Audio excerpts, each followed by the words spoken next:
Hi everyone, how are we doing? We're going to start the webinar at exactly 4 or 5 p.m. So thank you so much for joining in.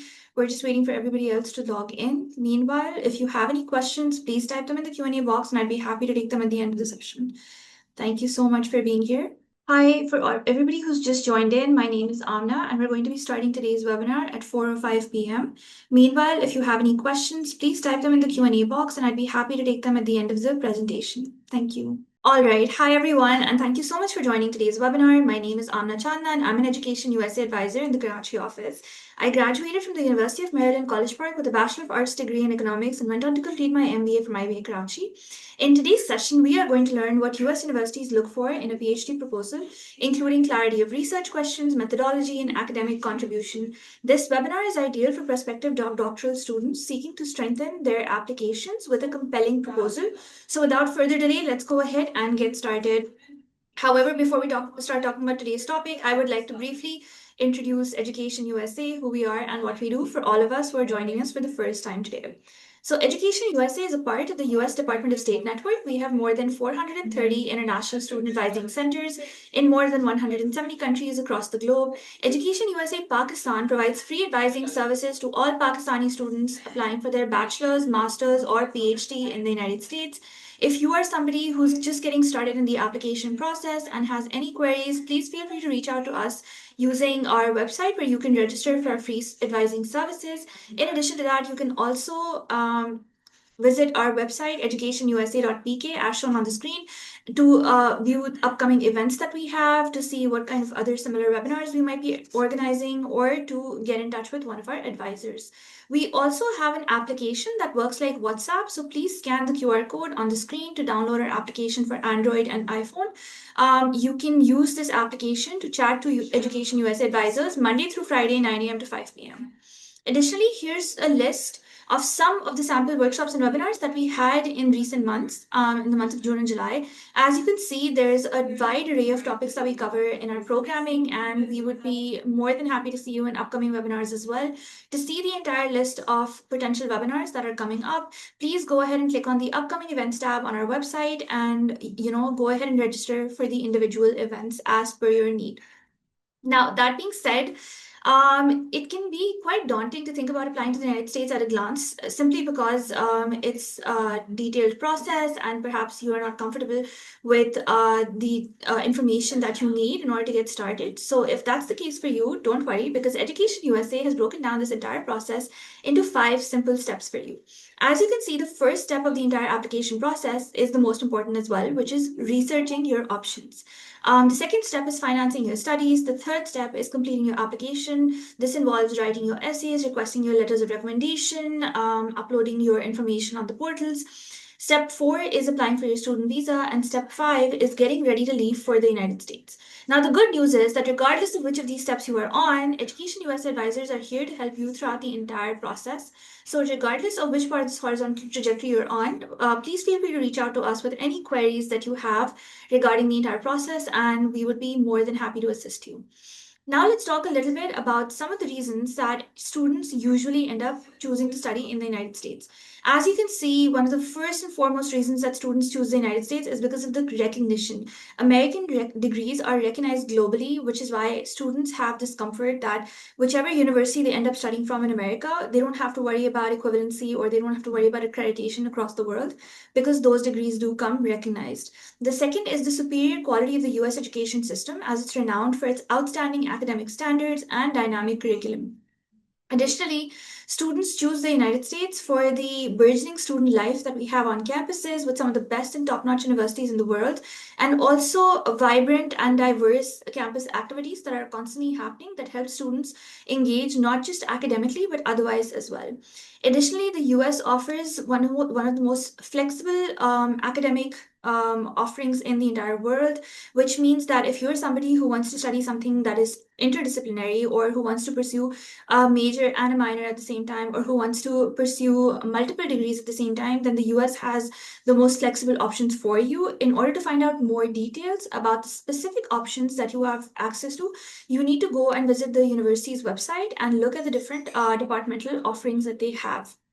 Additionally, one of the reasons that students, especially from Pakistan, choose the United States is because of the diversity on campus and the fact that they get to interact with students from all across the world and get to learn about their cultures, their cuisines, their cultural practices, and basically expand upon their existing personal as well as professional networks. Finally, the one of the most popular reasons for applying to the United States is that the US remains one of the most generous countries in the world in terms of funding. So, if you're somebody who doesn't have the complete funds that are needed in order to pursue their graduate studies and is looking for any kind of merit or need based financial assistance, then the United States might be one of the best options for you. That being said, today's session is geared specifically towards PhD students who wish to pursue either their research based or professional based PhD in the United States. But the focus will be on research based, as proposals have more to do with research based PhDs than professional ones. This is what the PhD structure looks like in the United States. So, as you can see, the first part is dedicated to coursework. Then you give qualifying exams, which are followed by research and dissertation. The typical timeline for a research based PhD in the US is 5 to 7 years, and it involves teaching, TA, and RShip roles and presenting your research and findings at conferences. Now, let's talk a little bit about today's topic, which is a research proposal. What is a research proposal? So, one of the most common questions that we get asked by PhD applicants is how do I write a research proposal? But before we can even answer this question, it's important to understand what a research proposal actually is. So, as you can see on the screen, a research proposal is a document of around 3,000 to 4,000 words outlining the research that you are going to undertake. The majority of universities require PhD applicants to submit a research proposal when applying for a PhD position in the United States. But again, this varies from program to program, university to university. So, it's important to do thorough research before you actually start putting this document together. US PhD programs expect research proposals to include a clear title, a concise literature review identifying a knowledge gap, well defined research questions, a detailed methodology, a discussion of the expected outcomes and the project's impact, and strong rationale for the study. Applicants should tailor their proposal to the specific university's guidelines. Like I said, they do differ from university to university, and clearly articulate their research vision and passion and demonstrate their understanding of the relevant field and the literature. Now, this obviously focuses deeply on the research that you are planning to undertake during your PhD programs. And like I said, most of the universities require this document, but again, it's not across the board. So please make sure you do thorough research. A disclaimer in case what I've just told you is something that is now making you stressful. PhD programs don't expect that you will have fully formulated your research proposals prior to entering their programs. They, of course, understand that you are not already a PhD graduate, so they do know that this is still in the works. Your research idea might still be in its beginning phases. In fact, some of the universities might even be suspicious of people who claim to have very definite ideas about research because, at the end of the day, the universities expect to guide and train PhD students, and someone coming in with a very rigid research project in mind is likely to be unable to accept instruction. So, in the United States, students usually take 3 years of coursework in research based PhDs to master the existing knowledge in their discipline and professional standards for research before beginning to develop their own PhD research proposals. And it's expected that these research plans will change and be modified as they move along in the process. So, don't think that you need to have a perfect research proposal, but at the same time, it's important to know how you can maximize your chances of impressing the admissions committee by putting together a well thought out research proposal. So, what is the importance of this document? As you can see, if a helpful way to think about the proposal is if the rest of your application explains your ability to do a PhD, then this proposal demonstrates the actual PhD that you plan on doing. Of course, being able to effectively plan and explain a research project is one of the key qualifications for being able to complete a PhD, which is why this proposal is such an important part of the entire PhD application process. Um, Not only is it a key component for research intensive PhDs, it's also an indication of your ability to think like a researcher. So it shows research readiness to university admissions committees. It also helps programs match you with the potential supervisors that would be a best fit for you based on your specific area of research. And it demonstrates readiness for graduate level scholarship. So, what are some core elements of a research proposal, you might ask? Well, as you can see on the screen, the first and foremost is the title and abstract. It needs to be concise, it needs to be clear, and it needs to be engaging. So these are three criteria that you should definitely have for the first thing that university admissions officers will see in your research proposal: the title and the abstract. The second thing is the research problem, your aim, and your objective. Now, once again, your research questions need to be well defined, they need to be feasible, and they need to be significant. So, if you haven't done so already, once you have a rough draft of your research proposal ready, do show it to one of your senior peers in the field, or to one of your professors who are in the field, or to somebody who's graduated from a program that you are applying to, and get their feedback on how well formulated they think your research questions are, and whether or not your aim and objectives are on point, or whether there's any room for improvement. Because getting feedback from experts in the field who have already completed this entire process will help you further fine tune and refine your own application before you go ahead and submit it. Next, you need to have a literature review in your research proposal, which situates research within scholarship. So, in this review will be a summary of existing knowledge in the field to identify a gap that your research will address.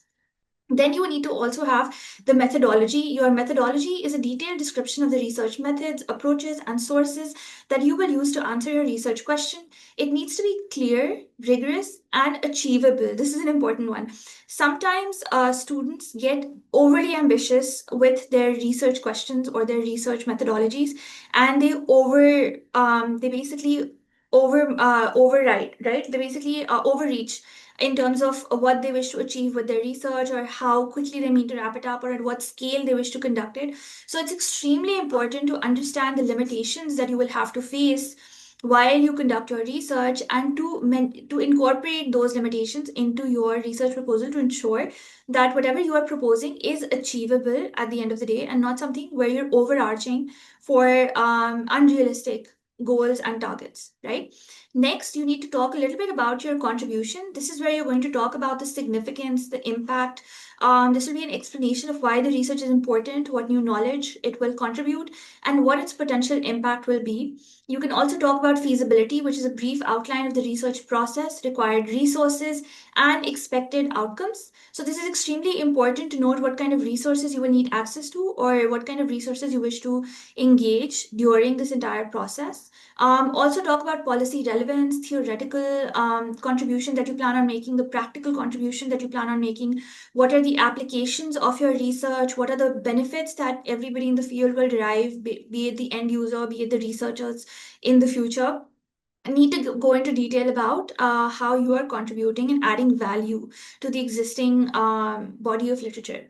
And finally, you need to talk about the timeline, and just what kind of how many months, how many phases your project has, and how you wish to execute the entire research process. The clearer the timeline, the better the chances of an accurate representation of your research to the admissions committee, and the more positively you will make an impression on the admissions committee themselves. So keep all of these things in mind when you are putting this document together. And just remember that at the end of the day, the more clear you are, the higher the likelihood that your research proposal will be well received by the admissions committee. And you need to show grad level, PhD level readiness when you submit these documents, level of maturity in terms of putting everything together, thinking through any loopholes that you might have missed, doing the second review and a third review of the entire document, making sure there are no grammatical errors, removing any redundancies or inconsistencies, and just overall making sure that it's an entirely concise and engaging piece of work will really improve your chances of impressing the admissions committee when you apply for your PhD. Now, what do US schools value? They value originality and innovation. Of course, the US is known as one of those countries that are the hub of innovation in the entire world, and some of the most up and coming companies in recent times are from the United States. So it's important to show originality of thought and innovative practices when you talk about conducting research in your research proposal. The US universities also value clarity of focus. What this means is that they value a student who knows what they wish to accomplish with the time and energy that they wish to invest in a PhD program. So it's important to show that you have a clarity of focus, but at the same time, you also need to make sure that you don't come across as rigid or unwilling to learn or unwilling to adapt to any changing circumstances, right? So you need to show that you have focus, but also that you are capable of withstanding any unexpected hurdles and setbacks that might come in the way of your research as you move along your PhD. Additionally, US universities also value feasibility within program duration and resources. They value students who understand that universities don't have unlimited resources and you don't have unlimited time to conduct your research as a PhD student. So, potential students who understand these limitations and are ready to work within them given these limitations and make the most out of the resources that are available to the university and to the student are highly praised by the university's admissions committees, and they are perceived in a very positive light. Next, they also like to see students who are a great fit with faculty research interests. So, if you're somebody who's applying for a PhD program, it's extremely important to do research about the professors who are currently teaching in your department and what kind of research they are currently already undertaking so that you can find the right professor and the right project that is a good fit for your future interests as well. And there's more than 4,000 universities in the United States, so it is not possible that you will not find somebody who's doing similar work to what you are interested in. It's all about researching and spending ample time going through professor profiles, following them on LinkedIn, doing a little research about what their potential topics are, and finding professors and programs that are a good fit for your future research goals and your future professional goals. And finally, US universities also value potential to make meaningful contributions. So they're always looking for students who are going to further uphold and enhance their existing legacy as being a premier institution. They want to see students who are going to add to value to the graduate community on campus. They want to see students who are serious about the kind of work that they wish to undertake as a prospective PhD candidate. And they do wish to see certain aspects within your proposal. So, some tips for making your proposal stronger will be that you should tailor your proposal to each university. So, always check the specific university's website for guidelines and requirements regarding research proposals. Secondly, please make sure that your proposal is well written and clearly conveys your understanding of the field and of your research plan. Now, this is especially for the Pakistani students. Sometimes we like to use more verbose vocabulary in our writing. So we think that if we use fancier words or terminologies, or if we write in a more a formal manner, that it might be better. But actually, if your writing is so formal and so verbose that it's taking away focus from the point that you are trying to make, then that's not a well written or articulate piece of writing. So it is highly recommended that it's better to be a little less fancy with your vocabulary, but more direct with the point that you're trying to make, as opposed to using flowery language that makes the point get lost amidst the choice of words. Okay. So this is extremely important to make sure everything is articulated in a clear and concise manner, so that the reader has no has no doubts or confusions about what you are trying to say in your writing. You also need to show your passion for your field, for the research that you wish to undertake in your research proposals. So your motivation and enthusiasm for the research topic should be evident in your writing, and the tone should be such that the reader should be able to gauge how committed you are to your field, to solving this particular gap in the field, and to addressing the challenges that will come up inevitably as a part of your research. Students also should make sure that the research proposals are demonstrating originality. So, highlight how your research will contribute novel knowledge or new perspectives to the field, and what kind of value addition are you bringing with you to this to the entire field and to the university itself. Again, detailing in terms of design is important. So, don't have vague plans. Provide as much specific detail as you can about your research design methods to avoid rejection. And finally, structure your thinking. The proposal itself serves as a valuable tool to help you structure your thoughts and define the path for your doctoral studies. So, as much as this is a thing for this is an important, useful tool for the universities, this is also a great, useful tool for you as a prospective student to get your thoughts in order and figure out what it is that you really wish to target, which niche area you wish to target in your PhD journey. Talking about research questions now in particular, they should be specific, researchable, and significant. So if you're picking a research question that is so vague that it's not possible to conduct conclusive and comprehensive research on it, then that means the second category has been violated, as you can see on the screen, and it's no longer a researchable question. So please make sure, like I mentioned before as well, that the research questions that you're choosing are researchable. They're also specific and they're very significant. They're adding some sort of value to the existing body of literature, and you're not replicating somebody else's work. Secondly, avoid vague or overly broad questions. For example, a weak question would be, how does education affect society? But an example of a strong research question would be, how do community based STEM initiatives impact female high school students' university enrollment in Pakistan? As you can see in the second question, it's extremely specific. It's easier to measure the answers to this question as opposed to measure how does education affect society. There's not enough classifications that are being put in the first week type of question, but in the second example, which is a strong question, a research question, you can see you're specifying what kind of initiatives, STEM initiatives, what kind of STEM initiatives, community-based STEM initiatives, who are you studying, the impact on female high school students, and what part of their lives are you trying to gauge the university enrollment, and that also all within Pakistan. So this is a much more specific question that will help you understand the kind of research that you're undertaking. Of course, your research questions will vary. This is just an example, but it's an example to show you how specific you can get with the research questions and how clear they can be to help you plug in any holes that you might have otherwise. Now let's talk a little bit about methodology.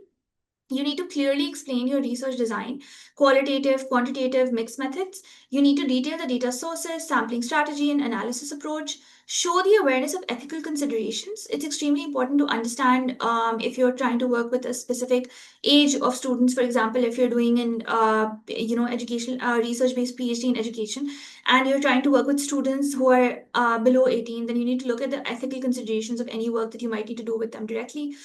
You also need to demonstrate feasibility, which means time, funding, access to data. What kind of data will you need? How will you get that access? What is your game plan if you're not able to get the access that you need? So what's the plan B? Have everything hashed out. Additionally, know the kind of time that it will take and have some margin that you can build into your proposal so that if something takes longer, for example, or there's an unexpected delay, you don't run out of time and you do have some margin to fall back on. Similarly, for funding, have a clear idea of what kind of funds you will need and what are you planning on doing if there is any shortage of funds, or if there's a freezing of funds, or if there's any temporary unavailability of funds while they're being released. How do you plan on overcoming that challenge? So it's good to know all of these things and to build all of these into your research proposal to ensure that it's foolproof and it's a solid proposal that you're submitting to universities. Now, how do you make a strong contribution as a potential prospective PhD candidate in the United States? You need to answer the question, so what? So, in the earlier example that we gave of a research question, it was very specific about female enrollment in universities, right? So, you need to answer, okay, fine, I'm studying this, but so what? So, what if there is a decline in enrollment? So, what if there's not a decline in enrollment and there's an increase in enrollment? So, you need to answer this part of the question, sorry. Yes. The so what part of the question. Additionally, you need to highlight the academic gap that your research is addressing. So, if emphasize how you are planning on bridging the gap that exists currently and how bridging this gap will make a difference in the lives of current as well as future people who are associated with this field. You also need to show relevance to US and global scholarship. What this means is that you need to know how PhDs are generally conducted in the United States and how you are ready to, kind of mold your project into that existing, set framework and show that you are ready to, execute top of the notch, excellent, foolproof project, which will have everything addressed within it when it comes to PhD projects in the United States as well as globally. And finally, you need to discuss the practical and policy implications of any conclusive statements that you are making. So if there are any conclusions that you are drawing, any hypotheses that you're exploring, discuss the practical implications, the policy-based implications of that, how far are, far reaching, or how long-standing are they, what will they mean for students, what will they mean for fellow researchers, what are your own thoughts about these implications and how you wish to take them forward as a PhD student. Finally, some common mistakes that you should avoid are being too vague or overly ambitious, not having a good fit with the program or faculty that you are applying to. So it's really important to do thorough research about the program, about the specific faculty profiles that you are aiming for, and make sure that your project and your research questions fit well within those frameworks. Also, another mistake is insufficient engagement with existing literature. So, if you haven't done enough research about the existing literature, and if you are just creating a detailed research proposal that is a redundant research proposal, or that is an exact copy of something that already has been done, then that's not value addition, and that shows lack of preparation or lack of effort on your part as a prospective candidate to do even more extensive research before you choose your research idea. So it's extremely important to really become well versed with the existing literature and ensure that you are not proposing something that is redundant or that is of no value. Next, another mistake is being overly descriptive instead of analytical. So if all you are talking about is how you are going to set up the project, how you are going to use the resources, how you are going to analyze what kind of questions you will ask, but you are not going into the deep analysis of all of this.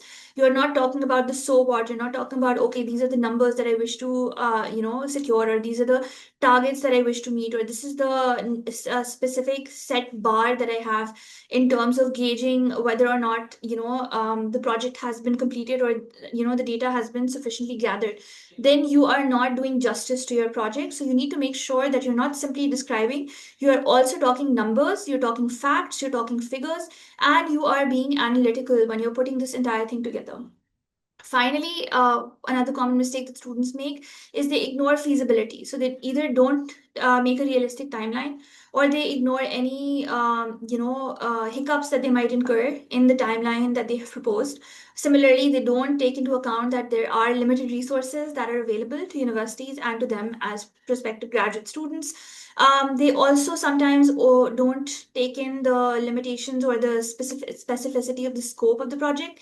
So it's extremely important to make sure that your feasibility is top notch and you are not ignoring any of the parts that make up the feasibility of the project, because having gaps in this part of the project will mean that the project is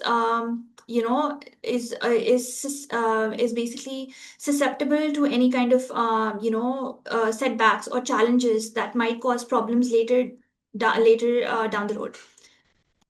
Next slide. What does a sample proposal outline include? As we already discussed, it should have a title and abstract. It should also have an introduction and rationale. This is where you're going to talk about your aim, your objectives. It should have clear research questions. It should have a detailed literature review. It should have clearly outlined methodology, which has been very well thought of and proofread by other peers or other experts in the field, so that you know for a fact that your methodology is sound.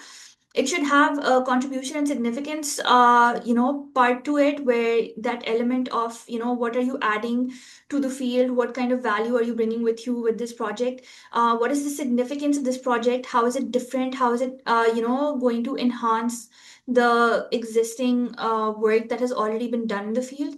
It should have a solid timeline which has some sort of margin built in for any kind of unexpected delays. And finally, you should have detailed references to all the papers that you might have read, or any publications that you might have scoured through as you were putting this entire document together. What are some tips for success? You should tailor the proposal to the specific program and faculty first and foremost. So it's extremely important to make your proposal fit the program that you are targeting. You should also demonstrate knowledge of the field, but keep it concise. Don't get too detailed about the why behind you pursuing this project. So oftentimes it's easy for us to get carried away and go into too much detail about what it is that happened in your life or in your professional journey that made you realize that there is this gap that exists, and why this gap has been so detrimental. You need to watch that tendency to go into too much detail about that, right? So keep it concise. The main objective of the research proposal is not so much how you arrived at the decision to pursue a PhD or why you're pursuing a PhD. It's more about how you wish to actually undertake good quality research while you are pursuing your PhD. So don't lose sight of the end goal, and don't forget why you are putting this document together, because at the end of the day, it is a dedicated effort to make your overall application for a PhD stronger, right? So keep that in mind. Additionally, if you're applying for PhDs, then universities expect a mature level of writing. They expect you to have a good command over the English language. So please make sure that your research proposal has clear writing, structured, language, and it's jargon free. And it's also not too verbose or not too flowery to the extent that the whole point of the entire conversation is being lost in translation. Finally, it's extremely important to seek feedback from mentors, from peers, from any advisors. So, once again, don't make this a solo effort. Once you are ready with your first draft, please reach out to somebody who you know is an expert in the field, or somebody who is more knowledgeable, or somebody who has completed their PhD from the university that you're applying to, and get their feedback, honest feedback, and try to incorporate whatever they say, whatever edits they want you to make into your research proposal before you submit it. This is so that you submit the best possible version of your research proposal, and whatever you do end up submitting actually has a positive impact on your overall application. Now, final thoughts. Proposal is all about clarity, feasibility, and contribution. It shows potential, not perfection. So don't let the fear of failure hold you back, or don't let this overarching fear that your proposal is not good enough, scare you into not submitting it at all, or like delaying your PhD, or not getting enough feedback. At the end of the day, universities know you are not somebody who's already gotten a PhD. You are applying for a PhD, which means that you're not quite a doctor yet, which is fine. What they want to see is, are you on the right track? Do you have the right kind of ideas that they can further build upon? And do you have the existing skill set that can be honed to make you a great, valuable graduate student in the field? And finally, use this chance to highlight your academic voice. So, if you're somebody who's always wanted to publish papers and has published papers, then keep that in mind as you put this document together. If you're somebody who's never published a research paper but always wanted to, this is your chance. This is the closest you are going to come before you actually start your PhD to submitting something of that level. So, please use the time and the resources that are available to you as of now, and put together something that shows maturity of thought, clarity of voice, clarity of tone, conciseness of, research questions, and just overall command over the entire process, and PhD readiness. Some resources that you can look at as you get ready to put your research proposal together is, there's this course that you can look at, Research Proposal Bootcamp, How to Write a Research Proposal on Udemy. I've shared a picture of this with you. In addition, there is this excellent video that you can watch on YouTube, Research Proposal Examples and Samples, Masters and PhD, by the grad coach. The link for that is on the screen, so you can take a screenshot right now. You can look at that. Also, if you Google grad coach research proposal template, then you will be able to download the template that the grad coach refers to in his YouTube video. And you can also search how to write a successful PhD research proposal to find an article that has been published by the PhD portal .com.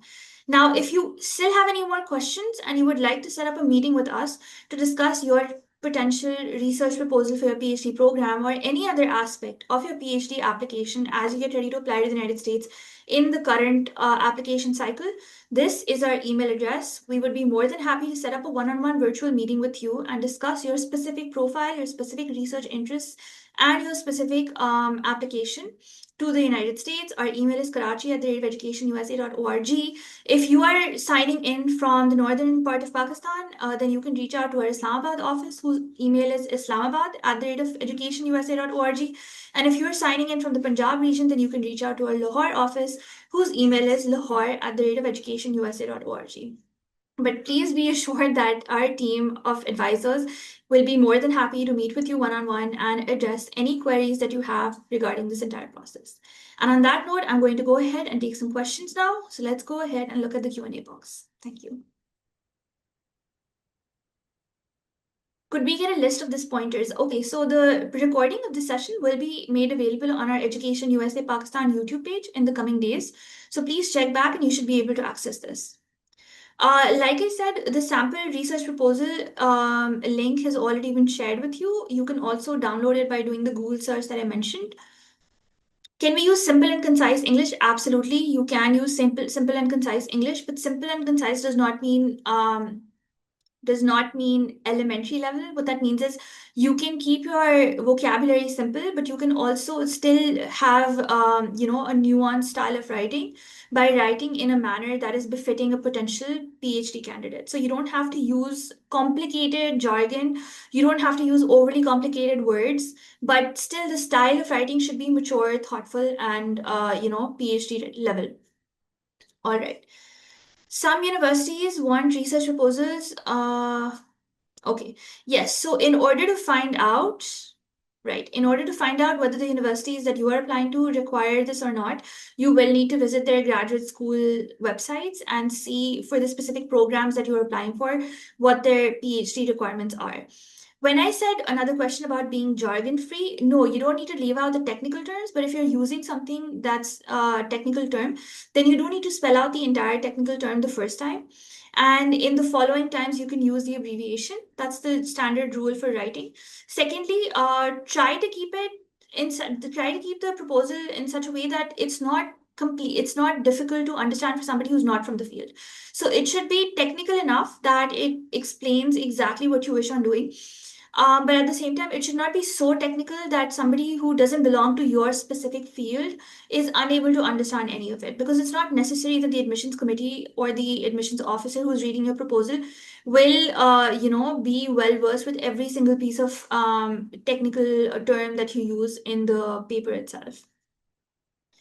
Can you apply for PhD without prior publications? Yes, you can. There are two types of PhDs. There's a research-based PhD and there's a professional PhD. First of all, you need to figure out which one you're applying for.